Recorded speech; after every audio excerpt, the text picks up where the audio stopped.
तानि सर्वाणि संयम्य युक्त आसीत् मत्परः वसे ही यस्येन्द्राणि तस्य प्रज्ञा प्रतिष्ठिता। इस श्लोक में श्री कृष्ण कहते हैं, वे व्यक्ति जो अपने इंद्रियों को वश में कर लेते हैं और अपने मन को मुझ में स्थिर कर देते हैं, वे दिव्य ज्ञान को प्राप्त कर लेते हैं। धयायतो विषयान पुंसः संगणस्तेषु पजायते संगणात् संजायते कामः कामत क्रोधो अभिजायते।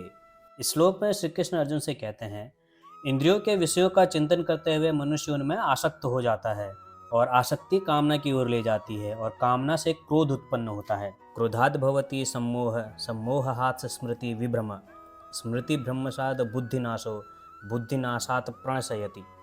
इस श्लोक में श्री कृष्ण कहते हैं, क्रोध निर्णय लेने की क्षमता को क्षीण करता है, जिसके कारण स्मृति भ्रमित हो जाती है। जब स्मृति भ्रमित हो जाती है तब बुद्धि का नाश हो जाता है और बुद्धि के नष्ट होने से मनुष्य का पतन हो जाता है। राग द्वेष युक्तस्तु विषयानि इंद्रियश्चरन् आत्मवैश्वर्य विधेयात्मा प्रसादम धी गच्छति। श्री कृष्ण आगे कहते हैं, लेकिन जो व्यक्ति मन को वश में रखता है वह इंद्रियों के विषयों का भोग करने पर भी राग और द्वेष से मुक्त रहता है और भगवत कृपा को प्राप्त करता है। प्रसादे सर्व दुखानाम हानि रस्योपजायते प्रसन्न चेतसो हास्यो बुद्धि पर्यवतिष्ठते। श्री कृष्ण आगे बताते हैं, भगवान की दिव्य कृपा से शांति प्राप्त होती है, जिससे सभी दुखों का अंत हो जाता है और ऐसे शांत मन वाले मनुष्य की बुद्धि दृढ़ता से भगवान में स्थिर हो जाती है। नास्ते बुद्धिर्युक्तस्य न चायुक्तस्य भावना न च भावयतः शांतिर शांतस्य कुतः सुखम। श्लोक में श्री कृष्ण अर्जुन से कहते हैं, लेकिन असंयमी व्यक्ति का अपने मन और इंद्रियों पर नियंत्रण नहीं होता, ना ही उसकी बुद्धि दृढ़ होती है और ना ही उसका मन भगवान के चिंतन में स्थिर हो सकता है। जो अपने मन को भगवान में स्थिर नहीं करता, जिसके बिना शांति संभव नहीं, और शांति के बिना कोई कैसे सुखी रह सकता है। इंद्रियाणाम ही चरताम यन्मनोनु विधीयते तदस्य हरति प्रज्ञां वायुर्नाव मिवाम्भसी। इस श्लोक में श्री कृष्ण अर्जुन को समझाते हुए कहते हैं, जिस प्रकार प्रचंड वायु अपने तीव्र वेग से जल पर तैरती हुई नाव को दूर तक बहाकर ले जाती है, उसी प्रकार से अनियंत्रित इंद्रियों में से कोई एक, जिसमें मन अधिक लिप्त रहता है, बुद्धि का विनाश कर देती है। तस्माधस्य महाबाहो निगृहीतानि सर्वशः इंद्रियाणि इंद्रियार्थे भयस्तस्य प्रज्ञा प्रतिष्ठिता। श्री कृष्ण आगे कहते हैं, इसलिए हे महाबाहु, जो मनुष्य इंद्रियों के विषय भोगों से विरक्त रहता है वह दृढ़ता से लोकातीत ज्ञान से युक्त हो जाता है। या निशा सर्वभूतानां तस्याम जागृति संयमी यस्याम जागृति भूतानि सा निशा पश्यतो मुने। श्री कृष्ण आगे बताते हुए कहते हैं, जिसे सब लोग दिन समझते हैं वह आत्मसंयमी के लिए अज्ञानता की रात्रि है, तथा जो सब जीवों के लिए रात्रि है वह आत्मविश्लेषी मुनियों के लिए दिन है।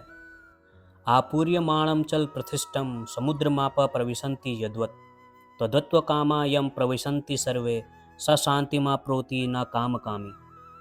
इस श्लोक में श्री कृष्ण अर्जुन को समझाते हुए कहते हैं, जिस प्रकार से समुद्र उसमें निरंतर मिलने वाली नदियों के जल के प्रवाह से विशुद्ध नहीं होता, उसी प्रकार से ज्ञानी अपने चारों ओर इंद्रियों के विषयों के आवेग के पश्चात भी शांत रहता है, न कि उस मनुष्य की भांति जो कामनाओं को तुष्ट करने के प्रयास में लगा रहता है।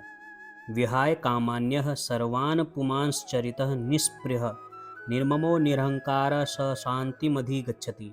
इस श्लोक में श्री कृष्ण कहते हैं, जिस मनुष्य ने अपने सभी भौतिक इच्छाओं का परित्याग कर दिया हो और इंद्रिय तृप्ति की लालसा, स्वामित्व के भाव और अहंकार से रहित हो गया हो, वह पूर्ण शांति को प्राप्त कर सकता है। ऐसा ब्राह्मी स्थिति पार्थ नयनम प्राप्य विमुह्यति स्थितवास्या मंतकाले अपि ब्रह्मा निर्वाण मृच्छति। इस श्लोक में श्री कृष्ण अर्जुन से कहते हैं, हे पार्थ, ऐसी अवस्था में रहने वाली प्रबुद्ध आत्मा जब ब्रह्म ज्ञान प्राप्त कर लेती है वह फिर कभी भ्रमित नहीं होती। तब मृत्यु के समय भी इस दिव्य चेतना में स्थित सिद्ध पुरुष जन्म और मृत्यु के बंधन से मुक्त हो जाता है और भगवान के परम धाम में प्रवेश करता है। दोस्तों, इन श्लोकों का सार अगर हम समझें तो इन श्लोकों में भगवान श्री कृष्ण हमें यह बताना चाहते हैं कि जो व्यक्ति अपने इंद्रियों पर कंट्रोल पा लेता है वो दिव्य ज्ञान को पा लेता है, और जो इंद्रियों की भोगों के कामना में लगा रहता है उसकी बुद्धि स्थिर नहीं रहती और फिर वही कामना उस व्यक्ति के क्रोध का कारण बनती है। इसलिए जो भी मनुष्य अपने इंद्रियों और सभी भौतिक सुखों का परित्याग कर देता है वो व्यक्ति परम शांति को पा लेता है और फिर उसे कोई भी सुख दुख लाभ हानि प्रभावित नहीं करती, और तब वह व्यक्ति इस जन्म और मृत्यु के बंधन से मुक्त हो जाता है। दोस्तों, इन श्लोकों के सारांश के साथ ही गीता के दूसरे अध्याय सांख्य योग समाप्त होता है। अगर आप अभी तक हमारे हिंदू धर्म ग्रंथों को पढ़ने के सफ़र से नहीं जुड़े हैं तो चैनल को सब्सक्राइब कर लीजिए। अब हम आपसे मिलते हैं अगली वीडियो में, तब तक के लिए नमस्कार।